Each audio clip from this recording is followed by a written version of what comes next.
ഏകാഗ്രതയോടെ ഇന്ന് പകൽ ശ്രദ്ധിക്കുക. ഞാനിവിടെ സംസാരിക്കുന്നത് എന്താണെന്ന് നിങ്ങളുടെ മനസ്സിൽ നന്നായി പതിയണം എന്ന് ഞാൻ ആത്മാർത്ഥമായിട്ട് ആഗ്രഹിക്കുകയാണ്. നമ്മെ രക്ഷയിലേക്ക് നയിച്ച ഘടകം ഏതാണ് എന്ന് ചോദിച്ചാൽ അർത്ഥശങ്കയ്ക്കിടയില്ലാത്ത വിധത്തിൽ നാം പറയും, നമ്മെ രക്ഷയിലേക്ക് നയിച്ച ഘടകം വചനം ജഡമെടുത്ത ക്രിസ്തുവിൻ്റെ കാൽവറി യാഗമാണ്. വചനം ജഡമെടുത്ത ക്രിസ്തുവിൻ്റെ കാൽവറി യാഗത്തിലൂടെ അല്ലാതെ രക്ഷയിൽ വന്നിട്ടുള്ള ആരും ഇതിനകത്തില്ല. ഈ പ്രസംഗിക്കുന്ന ഞാനും ഈ കേൾക്കുന്ന നിങ്ങളും രക്ഷയിൽ വന്നത് യേശു ക്രിസ്തുവിൻ്റെ കാൽവറി ബലിമരണത്തിലൂടെയാണ്. എന്നാൽ കഴിഞ്ഞ 20 വർഷം, കഴിഞ്ഞ 25 വർഷം, കഴിഞ്ഞ 50 വർഷം, 30 വർഷമൊക്കെ രക്ഷയിൽ നിലനിന്ന ദൈവമക്കളല്ലേ ഇവിടെ ഇരിക്കുന്നത്. നമ്മെ നിലനിർത്തിയ ഘടകം ഏതാണ്? നമ്മെ നിലനിർത്തിയ ഘടകം ഏതാണ്? ആ വേദപുസ്തകം കരങ്ങളിലൊന്ന് ഉയർത്തിപ്പിടിച്ചേ. ആ പുസ്തകം കരങ്ങളിലൊന്ന് ഉയർത്തിപ്പിടിച്ചേ. സ്തോത്രം. ഇന്ന് പകൽ പറയണം, എന്നെ നിലനിർത്തിയത് ഈ ജീവന്റെ വചനമാണ്. ശബ്ദമുയരട്ടെ, ശബ്ദമുയരട്ടെ. ആദിയിൽ വചനമുണ്ടായിരുന്നു, വചനം ദൈവത്തോടു കൂടെയായിരുന്നു, വചനം ദൈവമായിരുന്നു, വചനം ജഡമെടുത്തു. അങ്ങനെയാണെങ്കിൽ വചനത്തിൻ്റെ മജ്ഞയും മാംസവും മേധസ്സും പൂണ്ട രൂപമാണ് ക്രിസ്തു. വചനത്തിൻ്റെ അച്ചടി മഷി പുരണ്ട രൂപമാണ് നമ്മുടെ കയ്യിലിരിക്കുന്ന ജീവൻ്റെ വചനം. ഓർക്കുക, നാം ഇന്ന് പകൽ ഉറയ്ക്കേണ്ടത്, ശ്രദ്ധിച്ച് കേൾക്കണേ, അനുഭവത്തിലല്ല. നാം ഇന്ന് പകൽ ഉറയ്ക്കേണ്ടത് വചനത്തിലാണ്. ഒരിക്കൽ കൂടെ ആവർത്തിക്കാം. നാം ഇന്ന് പകൽ ഉറയ്ക്കേണ്ടത് അനുഭവത്തിലല്ല, നാം ഇന്ന് പകൽ ഉറയ്ക്കേണ്ടത് ജീവന്റെ വചനത്തിലാണ്. പ്രപഞ്ച ചക്രവർത്തിയും അഖിലാണ്ട സൃഷ്ടിതാവുമായ മഹാദൈവത്തെ നമ്മുടെ മുൻപിൽ അഭിമുഖമായി നിർത്താൻ കഴിവുള്ള ഒരു പുസ്തകം ലോകത്തിലുണ്ടെങ്കിൽ അത് നമ്മുടെ കയ്യിലിരിക്കുന്ന ദൈവത്തിൻ്റെ വചനമാണ്. സ്തോത്രം. ബാങ്ക് മാനേജരായ ഒരു മനുഷ്യനെ അറിയും. നടന്ന സംഭവമാണ്. അദ്ദേഹത്തിൻ്റെ മാനസികവും ആരോഗ്യകരവുമായ സ്ഥിതി സുഖകരമായിരുന്നു. പെട്ടെന്നൊരു ദിവസം തൻ്റെ ഭാര്യയ്ക്ക് ഒരു അസ്വസ്ഥതയുണ്ടായി. അസ്വസ്ഥതയിൽ ഹോസ്പിറ്റലിൽ പോയി ടെസ്റ്റുകളുടെ റിപ്പോർട്ട് വന്നു. ക്യാൻസർ രോഗം. ക്യാൻസർ രോഗം 3-ാം തലം കഴിഞ്ഞിരിക്കുന്നു. കീമോതെറാപ്പിയും റേഡിയേഷനും ആരംഭിച്ചു. ഇദ്ദേഹത്തിൻ്റെ ജീവന് തുല്യം സ്നേഹിക്കുന്ന തൻ്റെ ഭാര്യയോടുള്ള ആത്മാർത്ഥതയിൽ മരണത്തെ മുഖാമുഖം കണ്ട ഈ മനുഷ്യൻ സത്യത്തിൽ സമനില തകർന്നു പോയി. സമനില തകർന്ന ഇദ്ദേഹം ബാങ്കിലെത്തുമ്പോൾ ഒപ്പിടേണ്ടാത്ത ഇടത്തൊക്കെ കയറി ഒപ്പിടും, ഒപ്പിടേണ്ട ഇടത്ത് ഒപ്പിടില്ല. ആകപ്പാടെ കാര്യം കുഴഞ്ഞു മറിയുകയാണ്.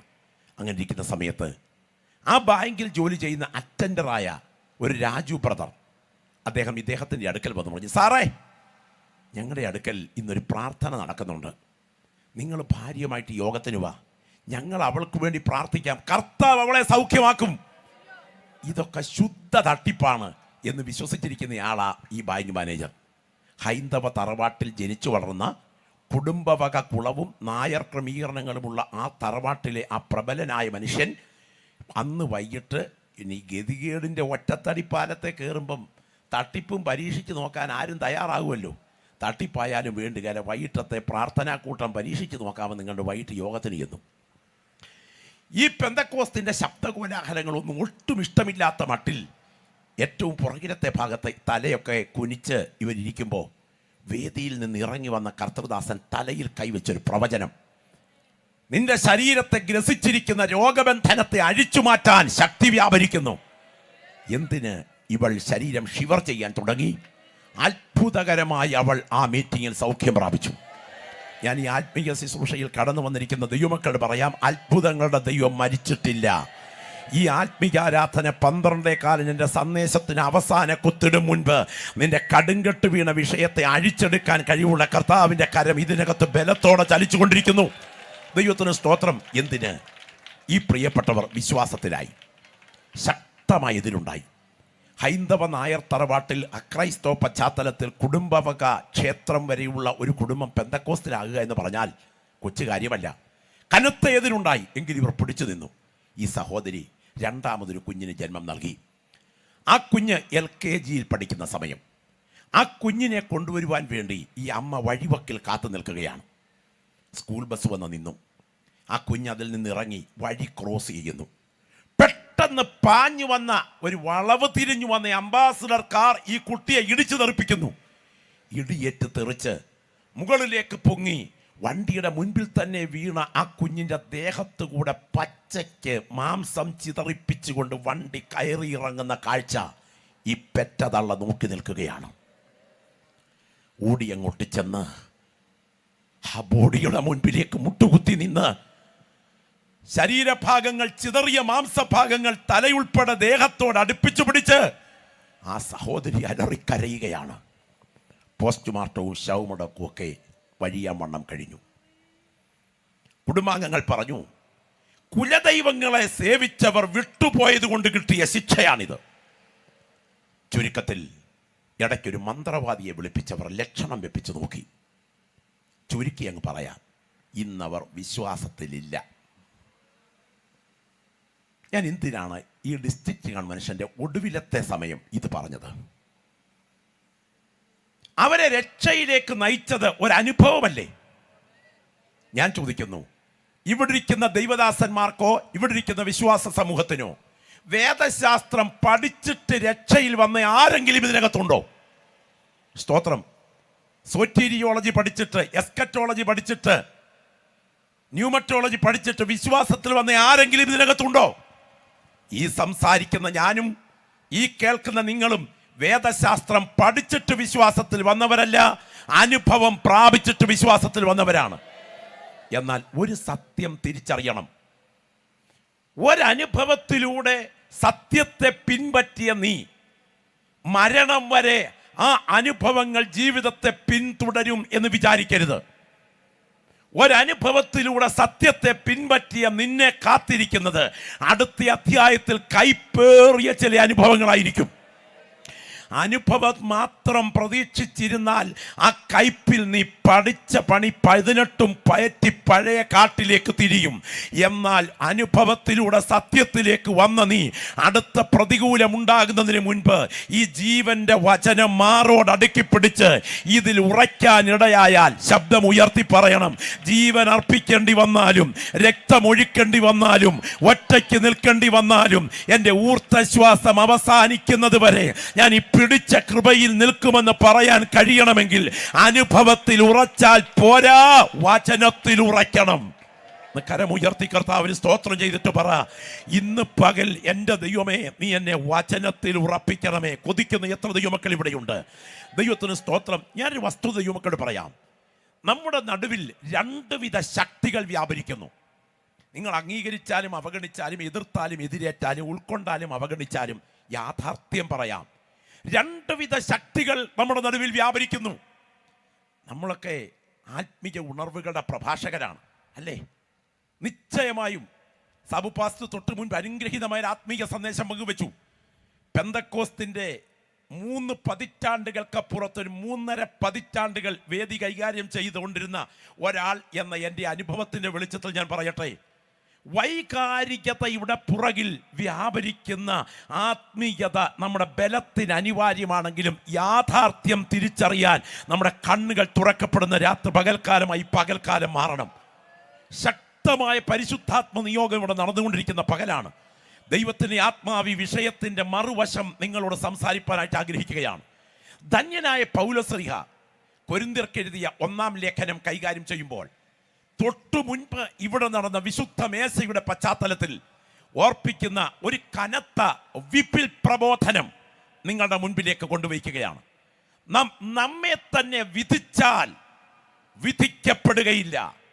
തിരിച്ചു പറയാം, നാം നമ്മെ തന്നെ വിധിച്ചില്ലെങ്കിൽ, ശബ്ദം ഉയർത്തി പറഞ്ഞാട്ടെ, ഓപ്പറേഷൻ വിജയകരമായിരുന്നു, രോഗി ചത്തുപോയി എന്ന് ഒരിക്കൽ ഒരു ഡോക്ടർ പറഞ്ഞതുപോലിരിക്കും.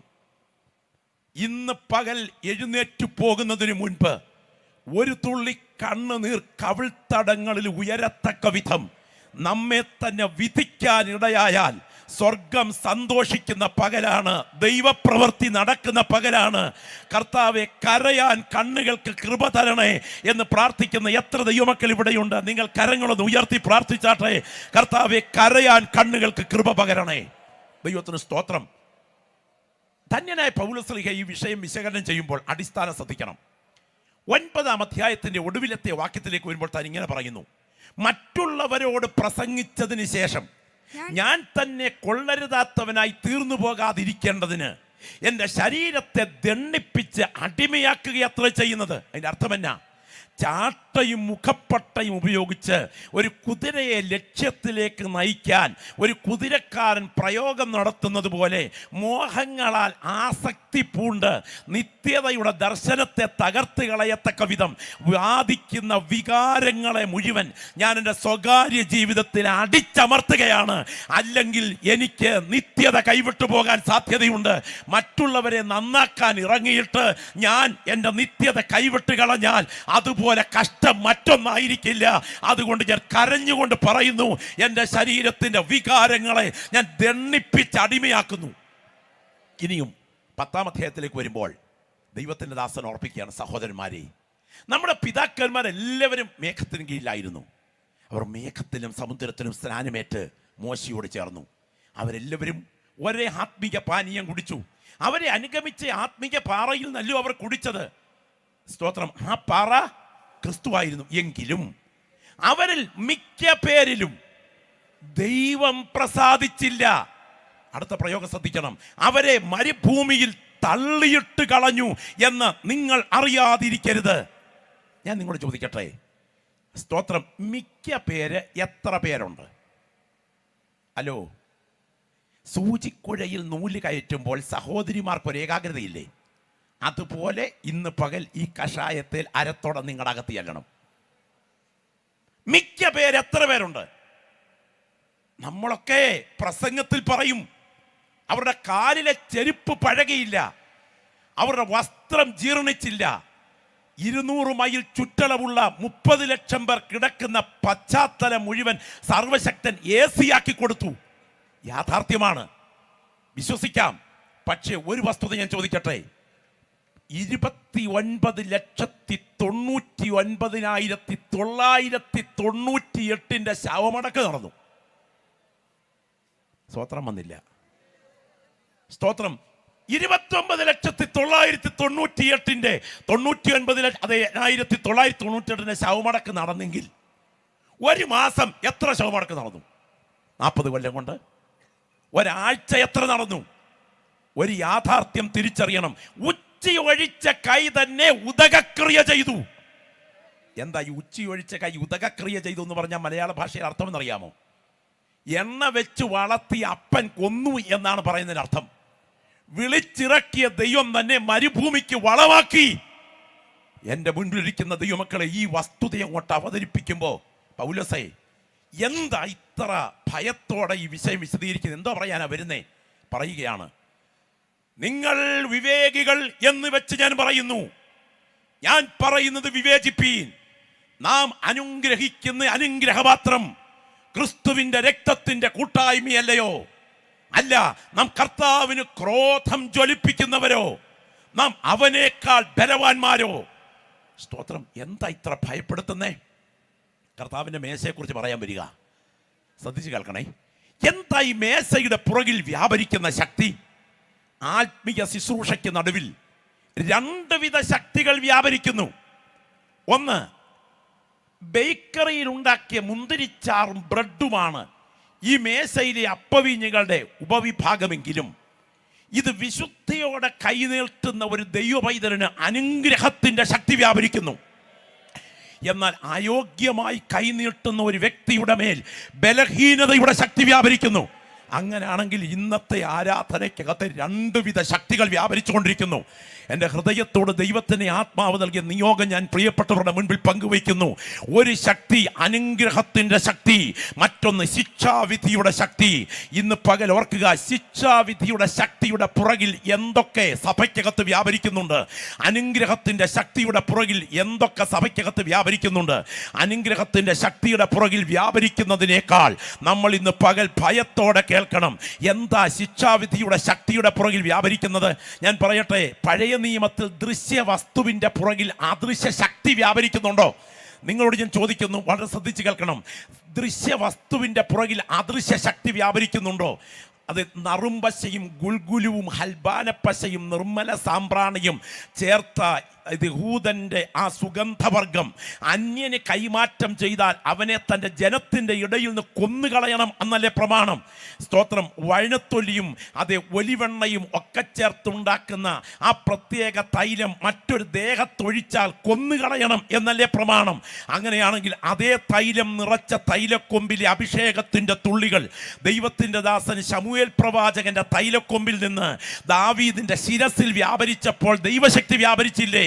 ഒരേ ദൈവശക്തി അങ്ങാടി മരുന്നുകൾ കാച്ചിക്കുറുക്കി ഉണ്ടാക്കിയതാണെങ്കിലും അയോഗ്യമായി കൈകാര്യം ചെയ്താൽ മരണം വിളിച്ചു വരുത്തുമ്പോൾ യോഗ്യമായി കൈകാര്യം ചെയ്താൽ അതിനകത്ത് അനുഗ്രഹം വ്യാപരിക്കുന്നെങ്കിൽ ബേക്കറിയിൽ ഉണ്ടാക്കിയ ബ്രെഡും മുന്തിരിച്ചാറുമാണെങ്കിലും ഡിസ്ട്രിക്ട് കൺവെൻഷന്റെ ഞായറാഴ്ച പകലിൽ ഇവിടെ ശുശ്രൂഷിക്കുന്ന ദൈവദാസൻ അത് കരങ്ങളിലെടുത്ത് യേശുവിന്റെ നാമത്തിൽ ആശ്രയിച്ച് പ്രാർത്ഥിച്ചു കൊണ്ടിരിക്കുമ്പോൾ വിശുദ്ധിയോടെ ഒരു ദൈവവൈതൽ അതിൽ കരം നീട്ടാൻ തയ്യാറായാൽ നിന്റെ ശരീരത്തിന്റെ കോശങ്ങൾ അറിയത്തക്ക വിധം ദൈവിക അനുഗ്രഹങ്ങൾ വ്യാപരിക്കത്തക്ക വിധം ഈ വിശുദ്ധ മേശയുടെ പുറകിൽ അനുഗ്രഹത്തിന്റെ ശക്തി വ്യാപരിക്കുന്നു. നിന്റെ വാഗ്ദത്തത്തിനെതിരെ, നിന്റെ ശുശ്രൂഷയ്ക്കെതിരെ, നിന്റെ താലന്തികൾക്കെതിരെ, നിന്റെ അഭിഷേകത്തിനെതിരെ, നിന്റെ തലമുറയ്ക്കെതിരെ, നിന്റെ ഭാവിക്കെതിരെ സാത്താൻ കെട്ടിവെച്ചിരിക്കുന്ന ബന്ധനങ്ങളെ തകർത്ത് അടുത്ത ദിവസങ്ങളിൽ കുതിച്ചുയരാനുള്ള കരുത്ത് നിന്റെ മേൽ പകരാൻ ദൈവശക്തി ദൈവസഭയ്ക്കകത്ത് വ്യാപരിക്കുന്നു. അപ്പോൾ തന്നെ ദൈവമക്കൾ ഭയത്തോടെ കേൾക്കണം. ഇതിനകത്ത് ആത്മപരിശോധന കൂടാതെ കരം നീട്ടിയാൽ ഗുരുതരമായ ചില പ്രത്യാഘാതങ്ങളുടെ ശക്തി മറുവശത്ത് വ്യാപരിക്കുന്നു. എന്തൊക്കെയാണ് സംഭവിക്കുക? അനുഗ്രഹം നഷ്ടമാക്കുന്ന ഒരു ശക്തി, ശരീരത്തിൽ രോഗം വിളിച്ചു വരുത്തുന്ന ഒരു ശക്തി, ശരീരത്തിന്റെ അവയവങ്ങളെ ബലഹീനമാക്കുന്ന ഒരു ശക്തി, ഒരർത്ഥത്തിൽ മരണം വരെ, ലിറ്ററലായിട്ടുള്ള മരണം വരെ വരുത്തുന്ന ഒരു ശക്തി, ആരോപണങ്ങളാൽ ബലഹീനമാക്കുന്ന ഒരു ശക്തി, സാമ്പത്തിക തകർച്ചയെ വ്യാപരിപ്പിക്കുന്ന ഒരു ശക്തി. ഇന്ന് പകൽ ആരാധിക്കുന്ന ദൈവമക്കൾ ഈ ശുശ്രൂഷയ്ക്ക് നടുവിൽ തിരിച്ചറിയണം. ഇന്ന് പകൽ ഇരിക്കുന്ന ഇരിപ്പിൽ ഇങ്ങനെ പ്രാർത്ഥിക്കണം: എൻ്റെ കുടുംബത്തിലേക്ക്, എൻ്റെ തലമുറയിലേക്ക് അനുഗ്രഹമേ പകരപ്പെടാവൂ, എൻ്റെ കുടുംബത്തിലേക്ക് ശിക്ഷാവിധി പകരപ്പെടരുത് എന്ന് കൊതിക്കുന്ന ദൈവമക്കളെ വലതുകരം ഉയർത്തിപ്പിടിച്ച് ഒരു നിമിഷം ശബ്ദം ഉയർത്തി ഒന്ന് പ്രാർത്ഥിച്ചേ. ശബ്ദമുയരട്ടെ, ശബ്ദമുയരട്ടെ. എൻ്റെ കുടുംബത്തിലേക്ക് അനുഗ്രഹമേ വ്യാപരിക്കാവൂ, എൻ്റെ കുടുംബത്തിലേക്ക് ശിക്ഷാവിധി വ്യാപരിക്കരുത്. ഈ ഗ്രൗണ്ടിന് മീതെ ദൈവത്തിൻ്റെ തേജസ് ഇന്ന് പകൽ വ്യാപരിച്ചു കൊണ്ടിരിക്കുന്നു. പരിശുദ്ധാത്മാവ് ഇതിനകത്ത് നിൽക്കുന്ന ആരാധിക്കുന്ന ചില വ്യക്തികളെ തട്ടി ഉണർത്താൻ ആഗ്രഹിക്കുന്നു. ദൈവത്തിന് ആത്മാവ് ചില പ്രിയപ്പെട്ടവരോ പറയുന്നു, നിന്റെ ശരീരത്തിനകത്ത് ആധിപത്യം പുലർത്തുന്ന ചില ബലഹീനതകൾ പ്രബലമായിട്ട് സമയമാകുന്നതിന് മുൻപ് നിന്റെ വാഗ്ദത്ത നിവർത്തി പൂർത്തിയാകാൻ നിന്നെ അനുവദിക്കാതെ നിന്നെ സെമിട്രിയിൽ എത്തിക്കത്തക്ക വിധം വ്യാപരിക്കുന്ന ചില ബലഹീനതകളുടെ അടിത്തറകളെ തകർക്കേണ്ടതിന് ഇന്ന് പകൽ സമയത്തെ കണ്ണുനീരിന് മുൻപിൽ എൻ്റെ ദൈവം ഇറങ്ങി ഇടപെടാൻ തുടങ്ങുകയാണ്. യേശുവിൻ്റെ നാമത്തിൽ ജയം. നിന്റെ വാഗ്ദത്തത്തെ ഇല്ലാതാക്കാൻ ഇരട്ടിൻ്റെ ശക്തികൾക്ക് കഴിയുകയില്ല. എന്നാൽ നിന്റെ വാഗ്ദത്തത്തിന് കാലതാമസം വരുത്താൻ അവറ്റകൾക്ക് കഴിയും. അതുകൊണ്ട് വചനം കേട്ടുകൊണ്ടിരിക്കുന്ന പ്രിയപ്പെട്ടവരോട് ദൈവത്തിന് ആത്മാവ് പ്രവചന നിയോഗമായി പങ്കുവയ്ക്കുന്നു. ഈ ശുശ്രൂഷ കഴിഞ്ഞ് നീ ആശീർവാദം പറഞ്ഞ് വീട്ടിലേക്ക് എഴുന്നേൽക്കുന്നതിന് മുൻപ് എൻ്റെ ദൈവമേ, ശിക്ഷാവിധിയുടെ കരം എൻ്റെ മേൽ പ്രബലമാകരുത്, അനുഗ്രഹത്തിൻ്റെ കരമേ എൻ്റെ മേൽ ഉയരാവേ എന്ന് പ്രാർത്ഥിക്കുന്ന എല്ലാ ദൈവമക്കളും ഇരിക്കുന്ന ഇരിപ്പിൽ പ്രാർത്ഥിച്ചു തുടങ്ങട്ടെ. ചില വ്യക്തികളെ നോട്ടം വെച്ച്, ചില ദൈവവൃത്യന്മാരെ നോട്ടം വെച്ച്, ചില അഭിഷിക്തന്മാരെ നോട്ടം വെച്ച്, ചില ആരാധിക്കുന്ന ദൈവമക്കളെ നോട്ടം വെച്ച് നിന്റെ ശരീരത്തിൻ്റെ ബലഹീനതകളെ പ്രബലമാക്കി അതിനെ ആരോഗ്യത്തിലെ അനാരോഗ്യത്തിലേക്ക് നയിച്ച് ദൈവത്തിന് സ്തോത്രം, നിന്റെ കുടുംബത്തിൽ വെളിപ്പെടേണ്ട അനുഗ്രഹത്തെ തട്ടി തകർത്ത് നിന്റെ ശരീരത്തിൽ അസാധാരണ ബലഹീനതകൾ വരുത്തി എൻ്റെ ദൈവത്തിൻ്റെ കലണ്ടറിൻ്റെ ടൈം എത്തുന്നതിന് മുൻപ് നിന്നെ കിടക്കയിൽ എത്തിച്ച് നിന്റെ ശരീരത്തിലെ അവയവങ്ങളെ ശോഷിപ്പിച്ച് തകർത്ത് രക്തത്താൽ ജയം, ദൈവത്തിൻ്റെ വാഗ്ദത്തം പൂവണിയാതെ നിന്നെ സെമിറ്ററിയിൽ എത്തിച്ച് നിന്റെ ആരോഗ്യത്തെ തകർക്കുക മാത്രമല്ല, നിന്റെ അഭിമാനത്തെ തകർത്ത് നിന്റെ ശക്തി ക്ഷയിപ്പിച്ച് നിന്റെ നന്മയുടെ ഉറവുകളെ തകർത്ത് കളയേണ്ടതിന് വാദിക്കുന്ന ചില വ്യാപാര ശക്തികൾ, അത് പ്രാർത്ഥിക്കുന്ന ദൈവമക്കൾ തിരിച്ചറിയണം. വിശുദ്ധി കൂടാതെ കർത്തൃമേശയിൽ കൈനീട്ടിയാൽ അതിന്റെ പ്രത്യാഘാതം തിരിച്ചറിയുന്ന ദൈവമക്കൾ ഇരിക്കുന്ന ഇരിപ്പിൽ പ്രാർത്ഥിച്ചുയരണം. എൻ്റെ ദൈവമേ, അനുഗ്രഹത്തിന്റെ ശക്തിയല്ലാതെ ശിക്ഷാവിധിയുടെ ശക്തി എൻ്റെ മേൽ വ്യാപരിക്കരുത്. Glory glory glory. ശബ്ദമുയർത്തിയൊന്ന് പ്രാർത്ഥിച്ചു തുടങ്ങാമോ? ശബ്ദമുയർത്തിയൊന്ന് പ്രാർത്ഥിച്ചു തുടങ്ങാമോ? ഗ്ലോറി. രക്തത്താൽ ജയം, രക്തത്താൽ ജയം, രക്തത്താൽ ജയം, രക്തത്താൽ ജയം. ഞാൻ ആത്മമണ്ഡലത്തിൽ കാണുകയാണ് ദൈവ തേജസ്സിന്റെ മേഘം ഇതിനകത്ത് നിഴൽ മൂടിക്കൊണ്ടിരിക്കുകയാണ്. കർത്താവ് ചില വ്യക്തികളെ ഇന്ന് പകൽ ആത്മാവിൽ ആദ്യത്തെ തകർന്ന മേഖലയിൽ നിന്ന് പണിത് ഉയർത്താൻ ആഗ്രഹിക്കുകയാണ്.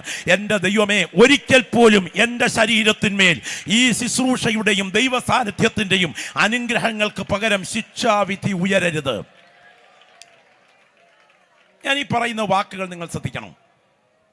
എന്തൊക്കെയാണ് ഒരു ദൈവ പൈതൽ ആരാധനയിൽ ജാഗ്രത പുലർത്തിയില്ലെങ്കിൽ സംഭവിക്കാൻ സാധ്യതയുള്ളത്? അത് ഈ കർത്തൃമേശ എന്ന ഒരു വസ്തുവിന് മാത്രമല്ല. കർത്തൃമേശയിൽ അപ്പവീഞ്ഞുകളെ ഞാൻ ചിത്രീകരിക്കുമ്പോൾ അത് പ്രതീകമായി പറഞ്ഞു എന്ന് മാത്രമേ ഉള്ളൂ. കർത്തൃമേശയിൽ അയോഗ്യമായി പങ്കെടുത്താൽ ഈ പറഞ്ഞ 6 കാര്യങ്ങൾ സംഭവിക്കുന്നു എന്ന് പൗലോസ് ഓർപ്പിക്കുമ്പോൾ, ഈ കർത്തൃമേശയിൽ അസാധാരണമായ ശക്തി ഈ അപ്പവീഞ്ഞുകളിൽ വ്യാപരിക്കുന്നത് കൊണ്ടല്ല, ഇത് പ്രതിനിധീകരിക്കുന്ന വിഷയത്തോടുള്ള നിങ്ങളുടെ അനാദരവിൻ്റെ ശിക്ഷയാണ്. നിങ്ങൾ ശ്രദ്ധിക്കണേ. നിങ്ങൾ അടുത്ത തുണിക്കടയിൽ ചെന്ന് അല്പം വെള്ളത്തുണിയും ഇച്ചിരി കാവിത്തുണിയും ഇച്ചിരി പച്ചത്തുണിയും കൂടെ വാങ്ങിച്ച് ഇന്ത്യൻ ഭാരത പതാകയുടെ മോഡലിൽ അത് തുണി അടിച്ചു ചേർത്ത് നടുവിൽ അശോകചക്രത്തിൻ്റെ ആരക്കാലൂടെ വരച്ചുകൂട്ടി അടുത്ത പോലീസ് സ്റ്റേഷൻ്റെ മുൻപിൽ പോലീസുകാർ നോക്കി നിൽക്കുമ്പം ചവിട്ടി കീറി കാണിക്കാമോ? സംഭവിക്കുന്നത് എന്തായിരിക്കും? കഞ്ഞുകൂടി കമ്പിയഴിക്കകത്താകും. എന്നാ കാര്യം? പോലീസുകാരൻ അറസ്റ്റ് ചെയ്യുമ്പോൾ പറയുക, എൻ്റെ കാശ് മുടക്കി വാങ്ങിച്ച തുണി ഞാൻ വരച്ചു ചേർത്ത ആരക്കാല്, ചോദിക്കാൻ നീ ആരാടാ എന്ന് ചോദിച്ചാൽ നിന്റെ കാശ് മുടക്കി വാങ്ങിച്ച തുണിയായിരിക്കും. പക്ഷേ ഇത് ഇന്ത്യയുടെ അഭിമാനമായ പതാകയാണ്. ഇത് ചവിട്ടി കീറുമ്പോൾ നീ അനാദരവ് കാണിക്കുന്നത് ഈ രാജ്യത്തോടാണ്. അപ്പവീഞ്ഞുകൾ കരങ്ങളിലെടുത്ത് സ്തോത്രം ചെയ്ത് ദൈവത്തെ മഹത്വപ്പെടുത്തിക്കൊണ്ട് നിങ്ങളുടെ കരങ്ങളിലേക്ക് വരുമ്പോൾ വിശുദ്ധി കൂടാതെ ഇതിൽ കരം നീട്ടിയാൽ നിന്റെ ബേക്കറിയിലെ ബ്രെഡിൻ്റെ ശക്തിയല്ല, തൻ്റെ പുത്രൻ്റെ കാൽവറി ബലിമരണത്തോട് നീ കാട്ടുന്ന അനാദരവായതുകൊണ്ട് അതിൻ്റെ ബലഹീനത ശരീരം ഏറ്റുവാങ്ങത്തക്ക വിധം ഇതിൻ്റെ പുറകിലൊരു ശക്തി വ്യാപരിക്കുന്നുണ്ട്. അത് തിരിച്ചറിയുന്ന ദൈവമക്കളെ ശുശ്രൂഷയ്ക്ക് നടുവിൽ ഇന്ന് പകൽ പ്രാർത്ഥിച്ചെഴുന്നേൽക്കുമ്പോൾ ഇങ്ങനെ കരഞ്ഞു പ്രാർത്ഥിക്കണം, എൻ്റെ ദൈവമേ, എൻ്റെ ശരീരത്തിന്മേൽ ഇതൊരു ബലഹീനതയായി വ്യാപരിക്കരുത്. പ്രിയപ്പെട്ടവരെ, ദൈവത്തിൻ്റെ കാലഗണന നമ്മുടെ കാലഗണനയുമായി കാലാനുപാതത്തിൽ അല്ലാത്തത് കൊണ്ട്, ഭാഷ ഒരല്പം കടുപ്പമാണെങ്കിലും ശ്രദ്ധിച്ച് കേൾക്കുക. ഞാൻ ഇന്ന് പകൽ നിങ്ങളുടെ മുൻപിൽ പറയുന്നത് നിങ്ങളുടെ മനസ്സിലാകണമെന്നാണ് ആഗ്രഹം. ദൈവത്തിൻ്റെ കാലഗണന നമ്മുടെ കാലഗണനയുമായി കാലാനുപാതത്തിലല്ലാത്തത് കൊണ്ട് കാര്യം ഗ്രഹിക്കാൻ നമ്മുടെ തലച്ചോറിന് കഴിയുന്നില്ലെന്നേ ഉള്ളൂ. പക്ഷേ ദൈവത്തിൻ്റെ ഈ പ്രോസസ്സിങ് ഇന്നും നടന്നുകൊണ്ടിരിക്കുകയാണ്. എന്താ ദൈവത്തിൻ്റെ കാലഗണന? ദൈവത്തിന് എത്ര വയസ്സുണ്ട്? ആരംഭമില്ലാത്ത അവസാനമില്ലാത്ത ധന്യനായ ഏകാധിപതിയും രാജാതി രാജാവും കർത്താതി കർത്താവും താൻ മാത്രം അമർത്യതയുള്ളവനായിരിക്കെ അടുത്തുകൂടാത്ത വെളിച്ചത്തിൽ വസിക്കുന്ന മനുഷ്യരാര് കണ്ടിട്ടില്ലാത്ത കാണാൻ കഴിയാത്ത അൽഫയും ഒമേഗയും ഒന്നാമനും ഒടുക്കത്തവനും ഇരുന്നവനും ഇരിക്കുന്നവനും വരുന്നവനും തത്വത്തിൻ്റെ മുദ്രയും തേജസ്സിൻ്റെ പ്രഭയും സകലത്തെയും തന്നെ ശക്തിയുള്ള കരത്താൽ വഹിക്കുന്ന എൻ്റെ ദൈവത്തിന് തുടക്കവുമില്ല ഒടുക്കവുമില്ല. നാം സേവിക്കുന്ന ദൈവം നിത്യനാണ്. എന്നാൽ നമ്മുടെ കാലഗണനയോ? ചിലരുടെയൊക്കെ ഇരിപ്പ് കണ്ടാൽ അടുത്ത കാലത്തെങ്ങും ഇവിടെ നിന്നും പോകുകയെന്നുള്ള മട്ടില്ല. പക്ഷെ നമ്മുടെ കാലഗണന, സ്തോത്രം, ഉറക്കക്കട്ടിലിൽ തുടർന്ന് ശവപ്പെട്ടിയിൽ തീരുന്ന ഈ കൊച്ചു ജീവിതം പിള്ളത്തൊട്ടിൽ തുടങ്ങിയതാണ്. പിള്ളത്തൊട്ടിൽ മുതൽ ശവപ്പെട്ടി വരെ 70 അല്ലെങ്കിൽ 80 ഇവിടുന്ന് യാത്രയാകണം. നാം ആരും നൂറ്റാണ്ടുകൾ നിൽക്കുന്ന കരിവേലകമല്ല. നമ്മളൊക്കെ 80 70 വർഷം കൊണ്ട് ഇവിടെ യാത്ര ചെയ്യുന്ന യാത്രക്കാർ മാത്രമാണ്. ശ്രദ്ധിക്കണേ, ഈ 70 80 കൊല്ലം കൊണ്ട് യാത്ര ചെയ്യേണ്ട യാത്രക്കാരായ നമ്മുടെ ഈ കണങ്ങാൻകുടുക്ക പോലുള്ള തല കൊണ്ട് ചിന്തിക്കുമ്പം ബലഹീനത, രോഗം, മരണം ഇത് സംഭവിക്കുമോ എന്ന് ചിന്തിക്കുന്നത് യാഥാർത്ഥ്യമാണെങ്കിലും നിങ്ങളൊരു വസ്തുത ഓർക്കുക. ഇവിടെ കൃപായുഗത്തിൽ സഭയ്ക്കകത്ത് ഇങ്ങനൊരു പ്രോസസ്സിങ് നടക്കുന്നുണ്ട്. എന്ത്? അയോഗ്യമായി അപ്പം തിന്നുകയോ കർത്താവിൻ്റെ പാനപാത്രം കുടിക്കുകയോ ചെയ്യുന്നവനെല്ലാം എന്ന് പറഞ്ഞാൽ വർത്തമാന വർത്തമാനകാലത്ത് ദൈവത്തിന്റെ വിധി സഭയുടെ മേൽ നടക്കുന്നു. സ്തോത്രം, സ്തോത്രം കുറവാന്ന് എനിക്കറിയാം. സ്തോത്രം. വർത്തമാനകാലത്ത് ദൈവത്തിന്റെ കാര്യപരിപാടി നടക്കുമോ? ഞാൻ ചോദിക്കുന്നു, ഏത് മേഖലയിൽ നടന്നിട്ടുണ്ട്? നിങ്ങൾ ഇന്ന് പകൽ ഒന്ന് ചെവി തുറന്ന് കേൾക്കണേ. ദൈവത്തിന് സ്തോത്രം. സ്വന്തം സഹോദരന്റെ വസ്ത്രം ധരിച്ച് അപ്പന്റെ കയ്യിൽ നിന്നും അനുഗ്രഹം തട്ടിയെടുക്കുമ്പോ യാക്കോബ് വിചാരിച്ചില്ല ഇതിനൊരു തിരിച്ചടി ഉണ്ടാകുമെന്ന്. പക്ഷെ 25 കൊല്ലം കഴിഞ്ഞ് പിള്ളേരെല്ലാം കൂടെ വനത്തിൽ നിന്ന് കയറി വന്നപ്പം ഒരു പൊതിക്കെട്ടുമായിട്ടാ വന്നേ. പപ്പ, ഇത് ആരുടേതാന്ന് നോക്കി. സ്തോത്രം. തുറന്ന് നോക്കിയിട്ട് ആ അപ്പൻ ഇടനെഞ്ച് പൊട്ടി അങ്ങ് കരഞ്ഞു. സ്തോത്രം. എന്താ കരയുന്നേ? അയ്യോ, എൻ്റെ വാർദ്ധക്യത്തിലെ വാത്സല്യ പുത്രനെ മൃഗം കടിച്ചു കീറിയല്ലോ. സ്തോത്രം. സത്യത്തിൽ പറയുന്നത് ഈ കരച്ചിൽ കബളിപ്പിക്കലിന്റെ കരച്ചിലല്ലേ? വസ്ത്രം കാട്ടി നീ നിന്റെ അപ്പനെ വർഷങ്ങൾക്ക് പുറകിൽ കളിപ്പിച്ചിട്ട് രക്ഷപ്പെട്ട ആൾമാറാട്ടം നടത്തി നടക്കുന്ന നിനക്കൊരു കണക്ക് തീരാനുണ്ട്. നീ ഭക്തത്രയങ്ങളിൽ പ്രധാനിയാണെങ്കിലും നിന്റെ കണ്ണടയും മുൻപ് നീ കളിപ്പിച്ചത് നിനക്ക് തിരിച്ച് കളിപ്പീരായി കിട്ടത്തക്ക വിധം ഒരു തിരിച്ചടി ഇതിന്റെ പുറകിൽ ചലിക്കുന്നുണ്ട്. എൻ്റെ മുൻപിലിരിക്കുന്ന ദൈവമക്കൾ ദൈവസ്ഥലിൽ ഇരുന്ന് പ്രാർത്ഥനയിൽ ജാഗരിക്കുമ്പോൾ ആത്മാർത്ഥമായിട്ട് ഓർക്കണം, കർത്താവേ, എൻ്റെ പ്രവൃത്തി എൻ്റെ ജീവിതം കൊണ്ട് തിരിച്ചടി കൊയ്യാതിരിക്കത്തക്ക വിധം എന്നെ സൂക്ഷിക്കാനുള്ള കൃപ എനിക്ക് തരണേ എന്ന് പ്രാർത്ഥിക്കുന്ന എത്ര ദൈവമക്കളുണ്ട് ഇവിടെ? നിങ്ങൾ ഇന്ന് പകൽ ഇരിക്കുന്ന ഇരിപ്പിൽ ശബ്ദം ഉയർത്തി പ്രാർത്ഥിക്കുക, ഈ ശരീരം കൊണ്ട് തിരിച്ചടി കൊയ്യരുത് എന്നും ചോദിക്കട്ടെ. അപ്പ് പിതാവ്, ശാലേം സമാധാനം, അബ്ശാലോം അപ്പന് സമാധാനം. പക്ഷേ ഇവന്റെ കുഞ്ഞിക്കാല് കണ്ടേ പിന്നെ ഈ അപ്പൻ സമാധാനം കണ്ടിട്ടില്ല. നിങ്ങൾക്കെല്ലാവർക്കും അറിയാം. സ്തോത്രം. പദ്ധതികൾ ആസൂത്രണം ചെയ്ത് അപ്പന് നേരെ ഗൂഢാലോചന ചെയ്ത് കുതിരപ്പുറത്ത് കയറി പാഞ്ഞു നീങ്ങുമ്പോൾ അഭിമാനമായ അവന്റെ തലമുടി അവന്റെ തൂക്കുകയറായി മാറി. യാത്ര ചെയ്യുന്ന അവന്റെ കോവർ കഴുത അവന്റെ ആരാച്ചാരായി മാറി. അവന്റെ മുൻപിൽ ഉയർന്നു നിൽക്കുന്ന കരിവേലകം അവന്റെ കഴുകുമരമായി മാറി. പ്രാർത്ഥിക്കുന്ന ദൈവമക്കൾ തിരിച്ചറിയണം, എല്ലാ നന്മകളും നിമിഷ നേരം കൊണ്ട് തിരിച്ചു കറക്കാൻ കഴിവുള്ള ഒരു ജഡ്ജി ഇതിന്റെ പുറകിൽ ചലിക്കുന്നുണ്ട് എന്ന ബോധ്യം അകത്ത് ഭരിക്കുന്ന ദൈവമക്കൾ ഇരിക്കുന്ന ഇരിപ്പിൽ ഇങ്ങനെ ശബ്ദമുയർത്തി പ്രാർത്ഥിക്കണം. ദൈവമേ, എൻ്റെ അനുഗ്രഹം എനിക്ക് തിന്മയായി മാറാതിരിക്കത്തക്ക വിധം പ്രാർത്ഥിച്ചാട്ടെ. ഇവിടെ ഇരിക്കുന്ന ദൈവമക്കളുടെ നാവിൽ പ്രാർത്ഥനയുടെ ശബ്ദം ഉയരട്ടെ. ശക്തി ദൈവശക്തിയായി ഇവിടെ വ്യാപരിക്കട്ടെ. കർത്താവേ, എൻ്റെ അനുഗ്രഹം എനിക്ക് ശിക്ഷയായി മാറാതിരിക്കത്തക്ക വിധം എൻ്റെ ജീവിതത്തെ സൂക്ഷിക്കാനുള്ള കൃപ എനിക്ക് തരണേ എന്ന് പ്രാർത്ഥിക്കുന്ന ദൈവമക്കൾ ഇന്ന് പകൽ ആത്മാവിൽ പ്രാർത്ഥിക്കട്ടെ. ഞാൻ ചോദിക്കട്ടെ, സ്തോത്രം. കൊട്ടാരത്തിനകത്തെ കൂകുന്ന, കുരയ്ക്കുന്ന, ചലയ്ക്കുന്ന, വായിലൂടെയും മൂക്കിലൂടെയും ഈളയും തുപ്പലും ഒലിപ്പിച്ച് കൊണ്ട് പ്രാന്ത് കളിക്കുന്ന ഒരു ഭ്രാന്തന്റെ അടുക്കലേക്ക് ദൈവത്തിൻ്റെ ദാസൻ ദാവീദ് കിന്നരം വായിക്കാൻ കയറി ചെന്ന രംഗം നിങ്ങൾക്കറിയാമല്ലോ. സ്തോത്രം. പ്രാന്താണെങ്കിലും പുള്ളിക്ക് ചില സമയത്ത് വെളിവുണ്ടാകും. മുന്നിൽ നിൽക്കുന്നവൻ അധികാരം കൈയാളുമെന്ന് കണ്ടുടനെ മുന്നിലിരിക്കുന്ന കുന്തമെടുത്ത് ഈ അഭിഷിക്തന്റെ ചങ്കിന് നേരെ ചാണ്ടാൻ അയാൾ തയ്യാറായി. ഉദ്ദേശം ഇത്രയേ ഉള്ളൂ, ഈ അറപ്പടിയിൽ കയറ്റി നിന്നെ ഞാൻ തറയ്ക്കും എന്നതായിരുന്നു പദ്ധതി. പ്രാർത്ഥിക്കുന്ന ദൈവമക്കൾ തിരിച്ചറിയണം, എൻ്റെ ദൈവത്തിൻ്റെ വിധിയുടെ സമയം 40 കൊല്ലം കഴിഞ്ഞ് ഇവൻ്റെ ഡെഡ് ബോഡിയുടെ ശരീരത്തിന്മേൽ നടന്ന രംഗം നിങ്ങളൊന്ന് ശ്രദ്ധിക്കണം. ശവമടക്ക് കഴിയുന്നതിന് മുമ്പ് ശിരസില്ലാതെ കിടക്കുന്ന ഡെഡ് ബോഡിയുടെ അടുക്കലേക്ക് ബേത്ശേമ്യർ നടന്നു വന്ന് അവർ ഈ ബോഡിയെ പൊക്കിയെടുത്തുകൊണ്ട് പോയി ആത്മഹത്യ ചെയ്ത ശൗലിന്റെ ബോഡി ഒരു ഭിത്തിയിൽ തൂക്കി ക്ഷേത്രത്തിന്റെ ചുവരിൽ തൂക്കി നിർത്തുമ്പോൾ എന്തിനാ തലവെട്ടിയ ബോഡിയിൽ ഈ പാതകം ചെയ്തത്? കണക്ക് തീരുക.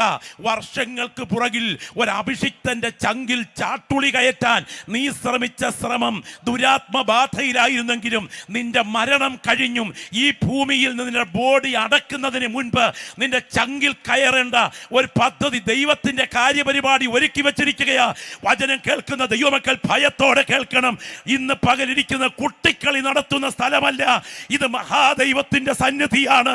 ഇത് തിരിച്ചറിയുന്ന ദൈവമക്കൾ ഇങ്ങനെ പ്രാർത്ഥിക്കണം, എനിക്കോ എൻ്റെ തലമുറയ്ക്കോ ശിക്ഷ ഏറ്റുവാങ്ങത്തക്ക വിധം ഒരു ദൈവപ്രവൃത്തി വിപരീതമായി ഉയരാതിരിപ്പാൻ എൻ്റെ കൈകളെ നിർമ്മലമായി സൂക്ഷിക്കാൻ നീ എനിക്ക് കൃപ തരണേ എന്ന് പ്രാർത്ഥിക്കുന്ന ദൈവമക്കൾ ഈ പകൽ ആരാധനയ്ക്കകത്തിരുന്ന് പ്രാർത്ഥിക്കട്ടെ. ഞാൻ നിങ്ങളോട് ചോദിക്കട്ടെ, 900 ഇരുമ്പ് രഥങ്ങൾ. ആ കാലത്ത് സീസറെ ഉണ്ടാക്കിയത് ദൈവജനത്തെ തകർക്കാനല്ലേ? ഇരുമ്പ് പദ്ധതികളുടെ ആസൂത്രണം നടത്തിയ ഈ ഗൂഢബുദ്ധിയില്ലേ? സ്തോത്രം. തോൽവി സമ്മതിച്ച് ഓടിപ്പോകുന്ന സമയം ഒരു കൂടാരത്തിൽ കയറി വെള്ളം ചോദിച്ച് പാല് കുടിച്ച് അവൻ കൂടാരത്തിൻ്റെ കുറ്റി ചെന്നിക്ക് തറച്ച് കയറുമ്പോൾ നിന്റെ മരണത്തിന് ഇരുമ്പ് കുറ്റി കാരണമാകാൻ കാര്യമെന്താ? കുഞ്ഞെ, നീ ചെയ്തത് ഇരുമ്പ് പണിയാണ്. തിരിച്ച് നീ മരിക്കും മുൻപ് നിന്റെ ചെന്നിക്ക് ഇരുമ്പ് കുറ്റി കയറത്തക്ക വിധം ഒരു കാര്യപരിപാടി പുറകിൽ തയ്യാറാകുന്നുണ്ട്. പ്രാർത്ഥിക്കുന്ന ദൈവമക്കൾ ഈ ആരാധനയ്ക്കകത്തിരുന്ന് വചനം കേട്ടുകൊണ്ടിരിക്കുമ്പോൾ ഇങ്ങനെ പ്രാർത്ഥിക്കണം: എനിക്കെതിരെ ദൈവത്തിന്റെ കരം ഉയരാതിരിക്കത്തക്ക വിധം എന്റെ കരം നിർമ്മലമായി സൂക്ഷിക്കാൻ ഉള്ള ദൈവശക്തി എനിക്ക് തരണമേ എന്ന് പ്രാർത്ഥിക്കുന്ന ദൈവമക്കളുടെ പ്രാർത്ഥന ഉയരട്ടെ. ഞാൻ ചോദിക്കട്ടെ, സ്തോത്രം. അബീമേലെക്ക് യെരുബ്ബാലിന്റെ 70 മക്കളെ കൊന്ന രീതി എങ്ങനെയായിരുന്നു? ഒരു കല്ലിൽ വെച്ച് കൊല്ലുകയായിരുന്നു.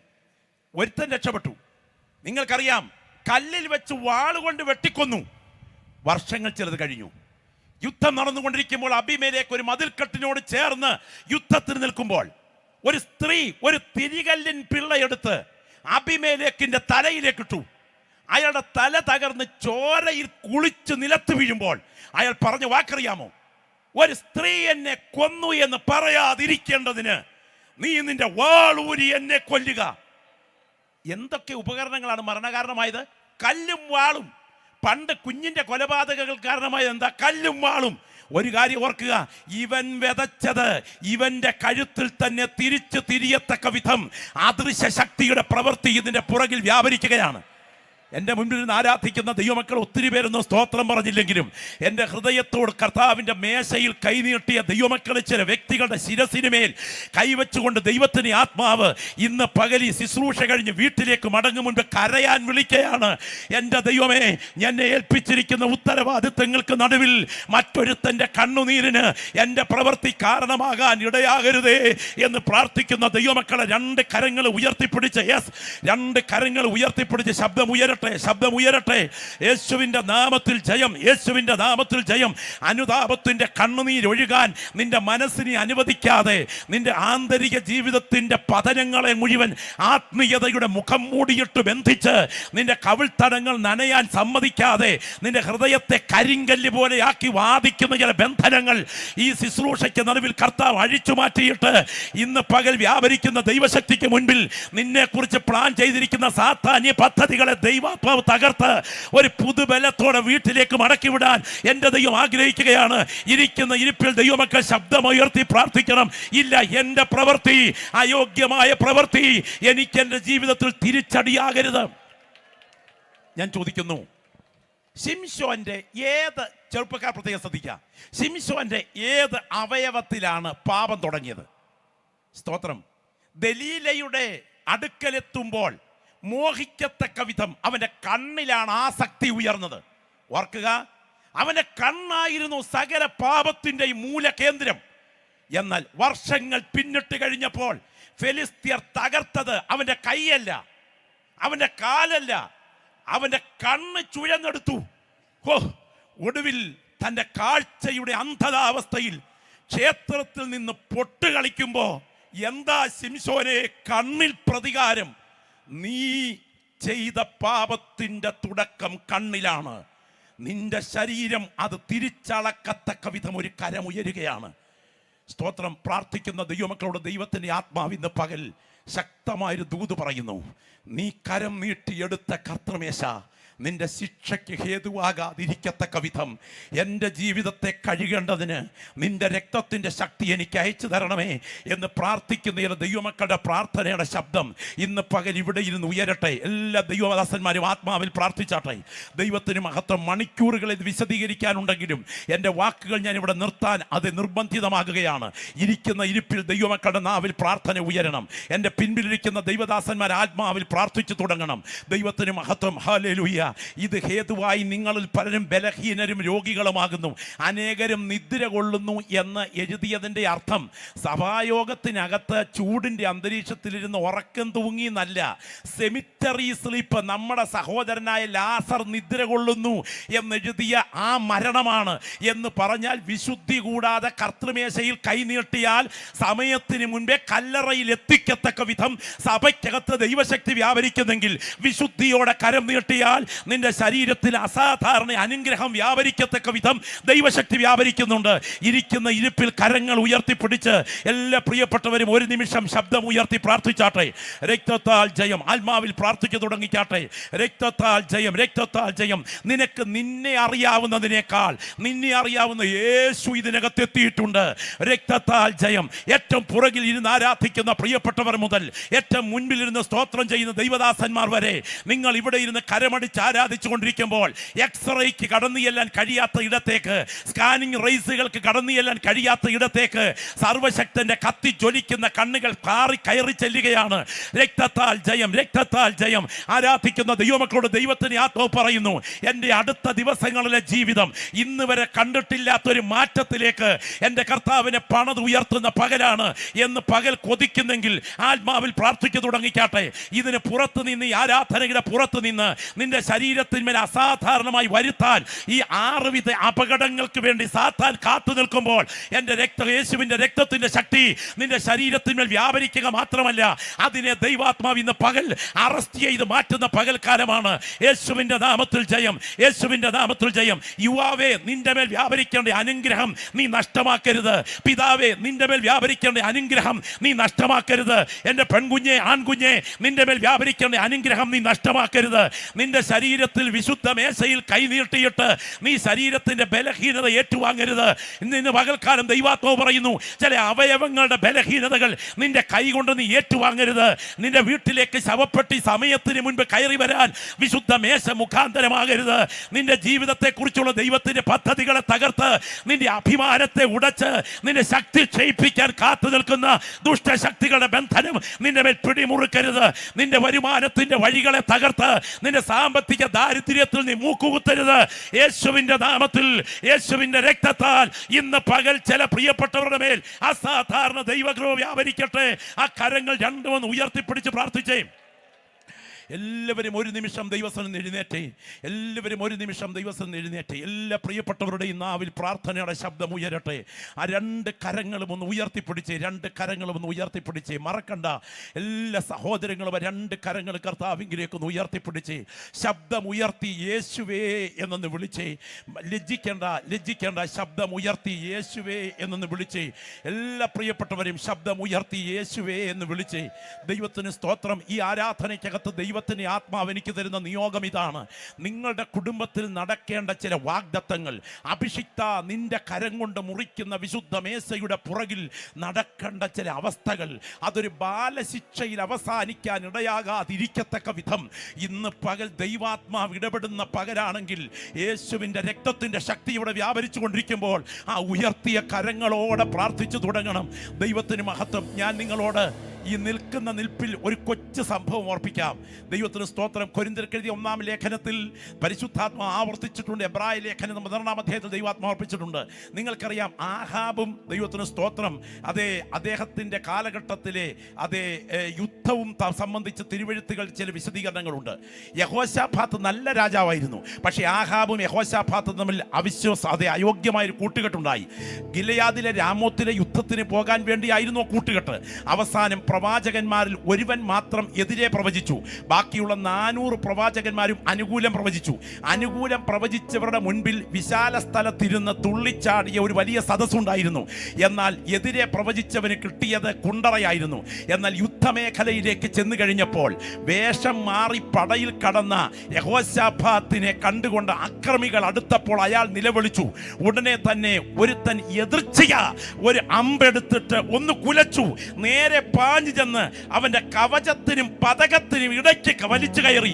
ആ കയറിയതുമായി ചെന്നിട്ട് ദൈവത്തിന് സ്തോത്രം, ആ ഡെഡ് ബോഡി കഴുകിയപ്പോൾ ഏലിയാവിന്റെ പ്രവചനം നിറവേറി. ഇതിനു മുൻപ് നിങ്ങളൊരു കാര്യം ശ്രദ്ധിക്കണം. ദൈവത്തിന്റെ ദാസൻ മീഖായാവ് പറഞ്ഞൊരു പ്രവചനമുണ്ട്. ആ പ്രവചനം ഇതാണ്: യഹോവ തന്റെ സിംഹാസനത്തിൽ ഇരിക്കുന്നതും അവന്റെ സൈന്യമൊക്കെയും ഇടത്തും വലത്തും നിൽക്കുന്നതും ഞാൻ കണ്ടു. അങ്ങനാണെങ്കിൽ ഈ ആരാധന ഇവിടെ നടന്നുകൊണ്ടിരിക്കുമ്പോൾ ഇതിന് മുകളിൽ ഒരു സിംഹാസനം ഇരിപ്പുണ്ട്. ആ സിംഹാസനത്തിൽ നിന്ന് ഇവിടെ ഇരിക്കുന്ന ഓരോ വ്യക്തികളെയും സർവശക്തന്റെ കണ്ണുകൾ സ്കാൻ ചെയ്തുകൊണ്ടിരിക്കുകയാണ്.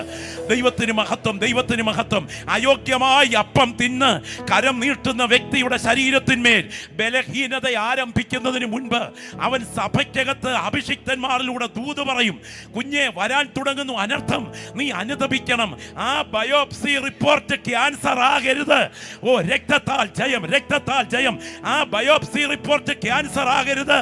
ആ ആക്സിഡന്റ് മരണകാരണമാകരുത്. ആ സാമ്പത്തിക ഇടപാട് തകർച്ചയാകരുത്.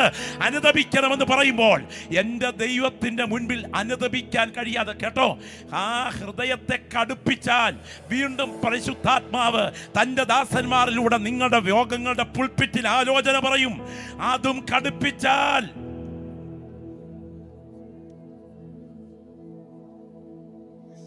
ബലഹീനത തുടങ്ങും, രോഗത്തിലേക്ക് നീങ്ങും. ആ സമയത്ത് മരണം കടന്നു വരും, അനുഗ്രഹം നഷ്ടമാകും. ആ കരങ്ങളൊന്ന് ഉയർത്തി പറഞ്ഞേ: അരുതപ്പ, അരുത്. ശബ്ദം ഉയരട്ടെ, ശബ്ദം ഉയരട്ടെ.